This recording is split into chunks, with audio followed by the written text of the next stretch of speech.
Un espacio para hablar con la verdad, un espacio para dialogar. El podcast que no sabías que necesitabas. Para ser honestos, el podcast de AFI. Bienvenidos a un episodio más de Para ser honestos.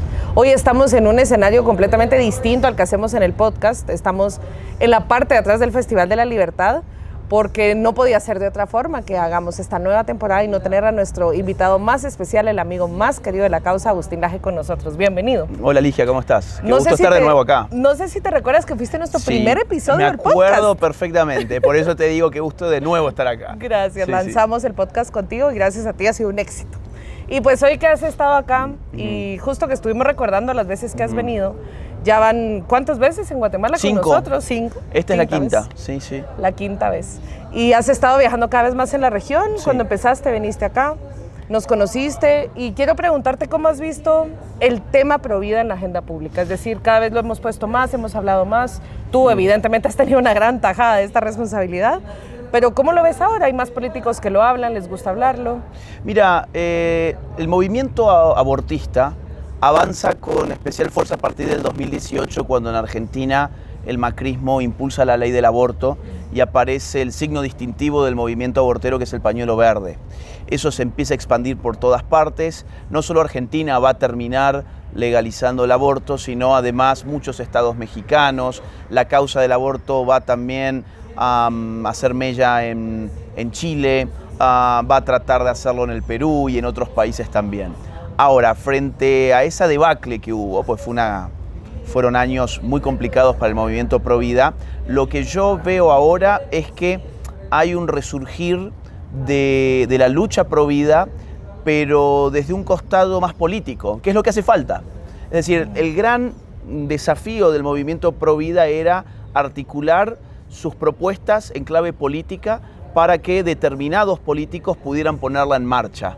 Había gran parte del movimiento Provida con muy poca conciencia política. Había gente del movimiento Provida que rehuía a lo político, pero hoy está a la vista de que se necesitan a los políticos Provida, y que los políticos Provida vienen por derecha. No da igual que gobierne la izquierda o que gobierne la derecha. Esto lo hemos visto en Argentina ahora, por ejemplo, con el gobierno de Javier Milei, que es un gobierno de derecha libertaria. Ha impulsado adelante una retórica provida que incluso está empezando a hablar sobre los desafíos de la natalidad en un continente donde prácticamente todos los países en América Latina tienen un problema con la tasa de natalidad, ni hablar en Europa. Toda Europa prácticamente hoy está acechada por los problemas natales. Tenés el caso de Bukele, también en El Salvador, que gana una causa en el marco de la Corte Interamericana de los Derechos Humanos recientemente, en la cual se le quería obligar a El Salvador como pena a despenalizar en ciertas formas de abortos.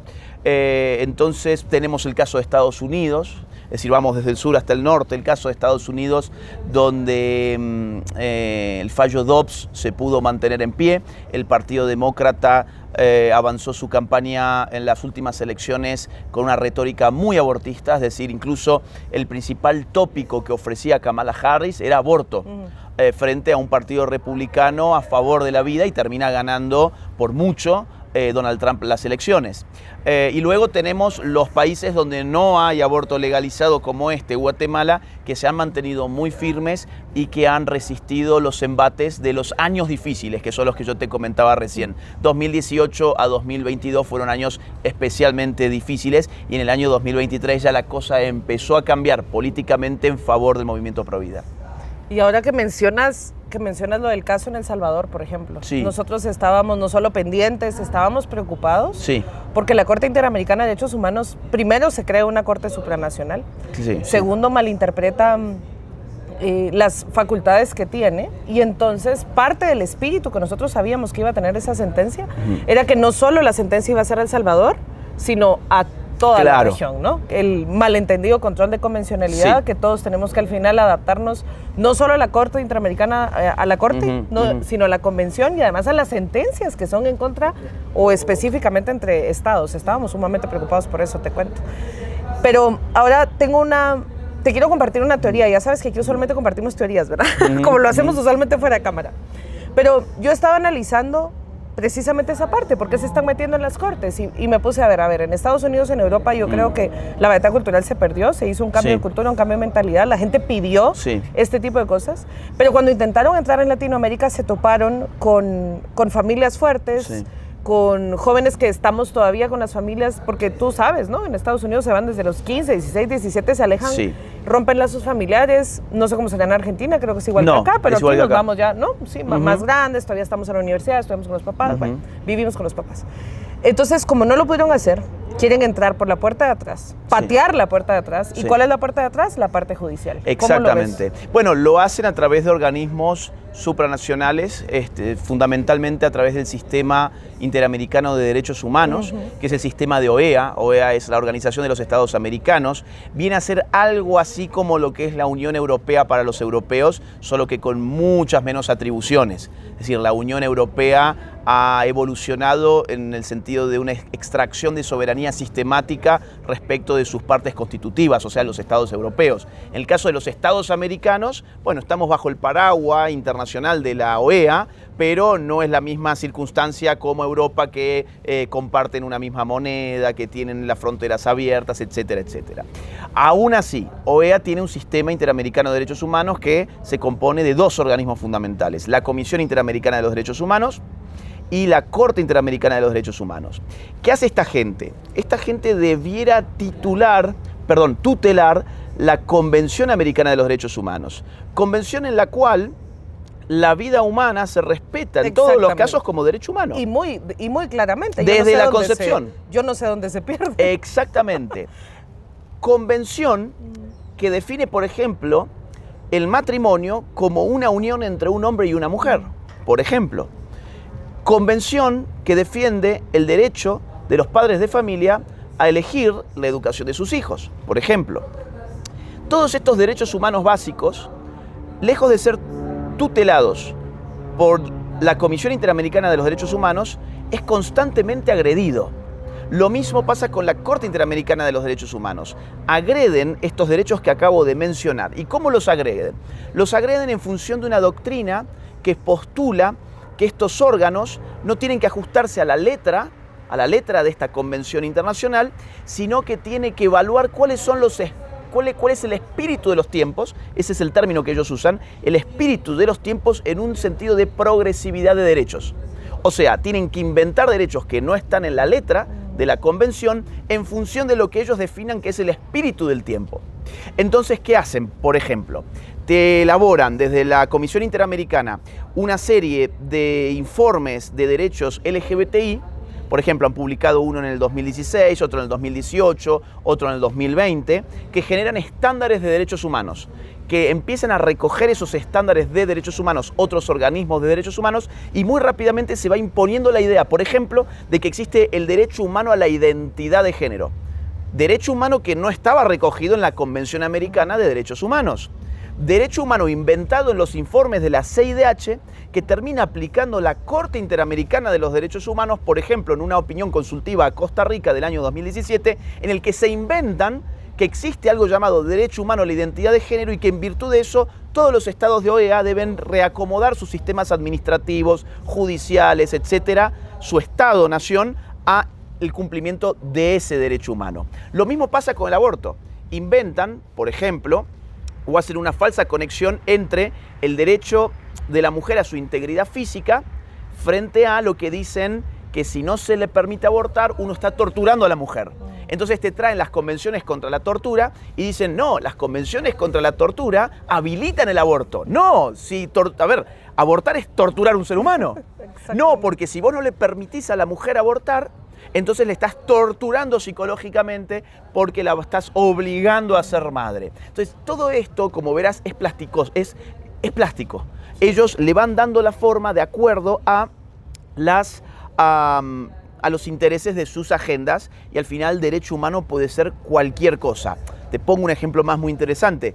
Los estándares de derechos humanos de la CIDH de los últimos años han dicho con toda claridad que el derecho de identidad de género está por encima de los derechos de libertad religiosa.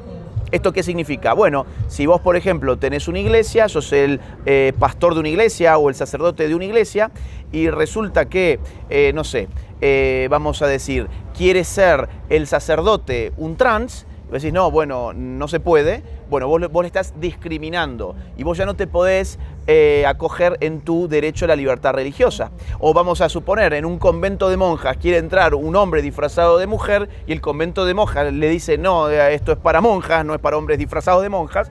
Eso sería violatorio de los derechos humanos porque la libertad religiosa está por debajo de un derecho llamado identidad de género, que ni siquiera aparece en la Convención Interamericana.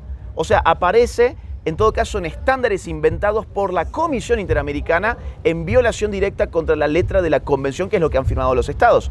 Entonces, bueno, estas son partes de las trampas que tienen que ver con la puerta trasera que vos estás mencionando. Como les cuesta tanto pasar estas legislaciones por los congresos, por el gran costo político que esto significa, acuden a instancias supraestatales para reformar el derecho internacional público y obligar en consecuencia a los estados a acomodarse a él. Un último ejemplo, el de la opinión consultiva a Costa Rica en el año 2017, es solo a Costa Rica, se supone que es solo una opinión, pero tiene un lenguaje totalmente imperativo, que Costa Rica y todos los estados de OEA deben reacomodar sus sistemas en virtud de matrimonio homosexual, adopción homosexual, identidad de género, etc. Y si no lo haces, estarías violentando los derechos humanos de acuerdo al sistema interamericano de derechos humanos, a pesar de que esos derechos humanos no existen en ninguna convención de derechos humanos de ese sistema.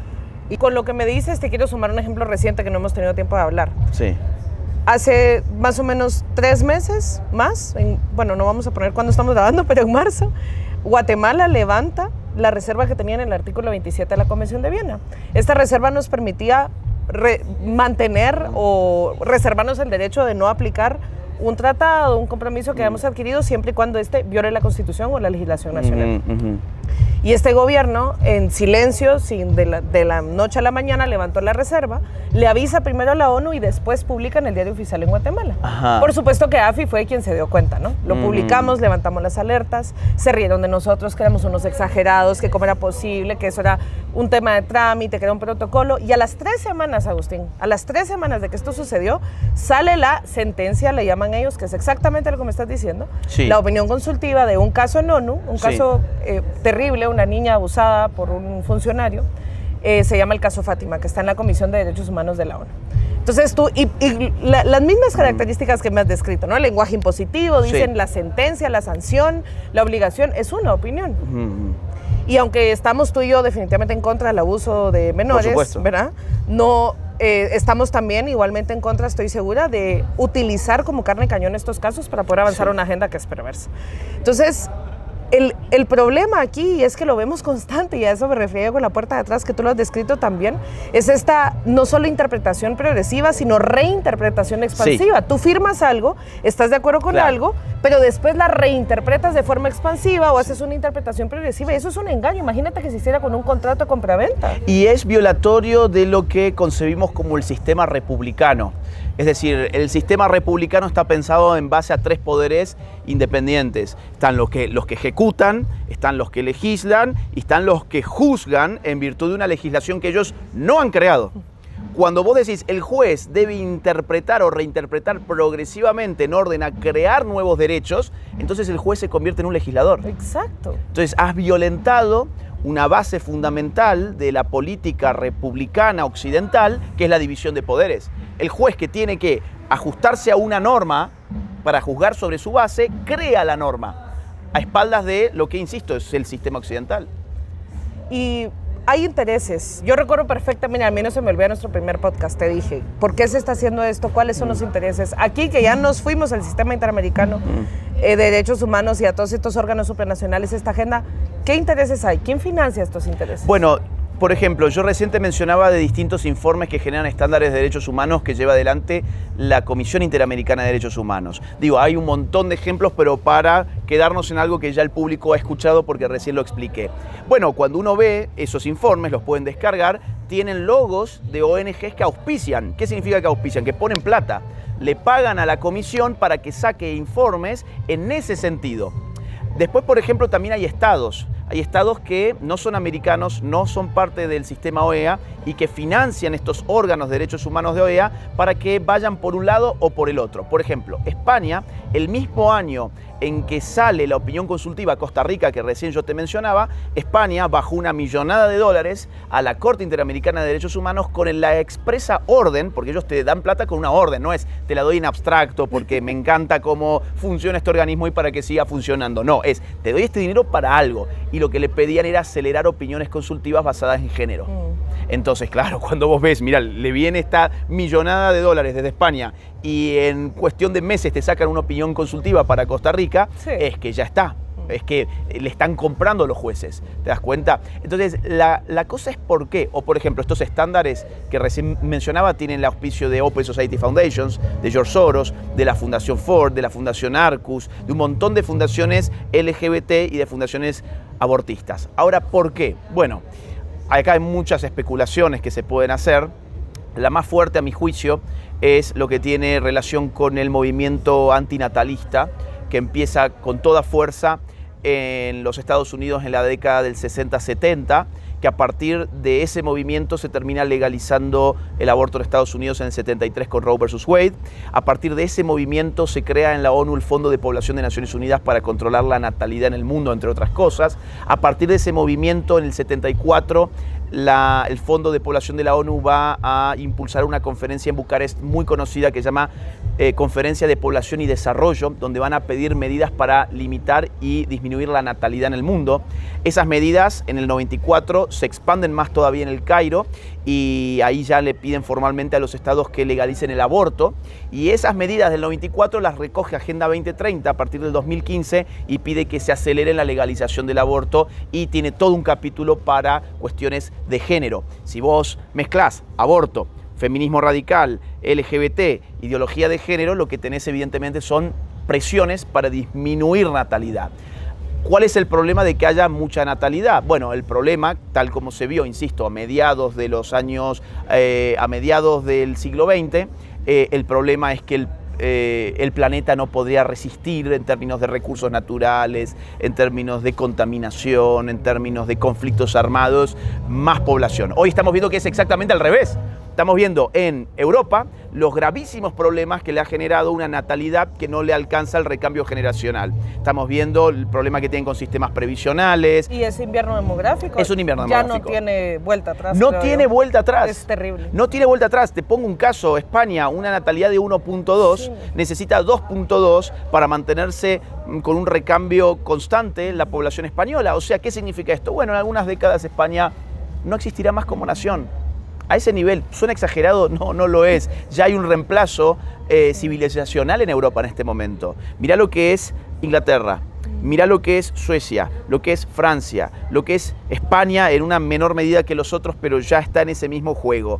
Hay un recambio civilizacional. Civilizaciones que sí se reproducen versus civilizaciones que no se reproducen y que empiezan evidentemente a subir hacia las tierras de las que no se reproducen. Aquí al final, digamos así, hay una corriente musulmana radicalizada que en su momento lo vio muy bien y dijo: la mejor arma de los musulmanes son los vientres de sus mujeres. Y eso es ese es parte de los grandes problemas que hoy tiene Europa, y lamentablemente está gobernada por una élite globalista que oculta sistemáticamente el hecho de que esto pueda ser un problema. Y en ese sentido vuelvo a un punto que vos decías recién, y es que toda la esperanza para mí de Occidente hoy reside en América Latina. Hoy lo que es América Latina o Hispanoamérica, como le quieran llamar, es la esperanza de Occidente. Pero nuestra natalidad también está a la baja. Con la única excepción de Paraguay y posiblemente Bolivia, el resto de los países de América Latina tienen también problemas natales. No todavía tan graves como los de Europa, pero si no los detenemos a tiempo, se va a volver tan grave como el de ellos. Y sabes que yo estoy totalmente de acuerdo, y recuerdo cuando hablábamos de esto hace muchos años, nos decían los locos, ¿verdad? Por estar anunciando esta parte. Pero entonces, como última pregunta, estas ideologías de muerte no son sostenibles en el tiempo. Ellos no están teniendo hijos. No. O sea, la gente en algún momento se va a hartar de tanta ridiculez. No es sostenible en el tiempo. Y creo que muchas veces nos calmamos diciendo o nos intentamos consolar diciendo esto va a pasar, esto no va a llegar a más. Pero para mientras los cambios políticos, los cambios económicos y culturales que se están dando, mientras uno no está haciendo nada, son graves. Bien. Entonces, ¿cuál es la esperanza? Yo creo que hay una guerra contra el tiempo. Al mismo tiempo que no es sostenible en el tiempo, hay una guerra contra el tiempo, porque el nivel de daño que puede generar esto es virtualmente irreversible. Vos recién lo dijiste muy bien, pero esto entonces ya no lo podés revertir en Europa. Y el otro día yo estuve dialogando personalmente con el primer ministro húngaro, Viktor Orbán, y yo le pregunté por la natalidad, porque ellos han hecho muchos esfuerzos para tratar de luchar contra la antinatalidad. Y me dice, mirá, esa es una guerra que está prácticamente perdida en Europa. O sea, me dijo lo mismo que vos me dijiste recién. ¿Cómo revertimos esto? Al mismo tiempo no es sostenible en el tiempo, pero al mismo tiempo vos cruzás una línea temporal de la cual ya no podés volver o es muy difícil volver atrás. Mirá Estados Unidos, por ejemplo. Hemos hablado de aborto y es muy evidente que el aborto es una política antinatal. Pero, por ejemplo, ¿por qué la ideología de género sería antinatal? Bueno, porque lo que promueve en la sociedad y sobre todo en los jóvenes son modalidades de vinculaciones sexuales e identidades sexuales que por definición no pueden reproducir vida. En Estados Unidos la encuestadora Gallup el año pasado hizo una encuesta midiendo la cantidad de LGBT en términos de las generaciones etarias y encontró algo, a mi juicio, alarmante. Y es que las generaciones más ancianas, le llaman los baby boomers, apenas el 2%, 2-3%, el 1,5% se declara LGBT. 1,5% de los más ancianos en Estados Unidos. En cambio, los adolescentes en Estados Unidos, la generación Z, cerca del 25% se declara LGBT. ¿Esto qué significa? Que en los próximos años Estados Unidos va a tener un mundo adulto en el cual un cuarto de su población no se va a reproducir. Y al mismo tiempo los que se reproducen abortan. Y al mismo tiempo los otros que se reproducen tienen pocos hijos. Entonces eso es presión natal hacia la baja. ¿Cuál es la esperanza entonces? La esperanza es América Latina como región, políticos de derechas como opción político-ideológica, que tomen esto en cuenta cuanto antes, porque si no también puede ser tarde para nuestra región. Y a nivel sociedad civil, la esperanza son movimientos pro vida, movimientos pro familia, que ayuden a impulsar la opinión pública en el sentido de las buenas prácticas y de las buenas políticas. Si ese esquema, cada parte en el marco de ese esquema hace lo que tiene que hacer, entonces podemos tener esperanza.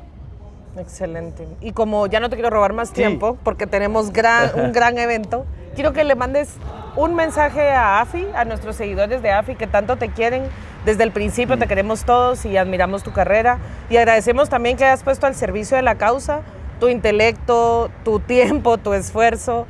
¿Qué les quieres decir a ellos para darles unas palabras de ánimo? Bueno, antes que nada, yo admiro mucho a AFI, es una de las organizaciones que mejor lo hacen. Todo lo que hemos estado hablando en esta entrevista, ellos lo han visto hace muchos años y por eso lleva haciendo un gran trabajo desde hace años.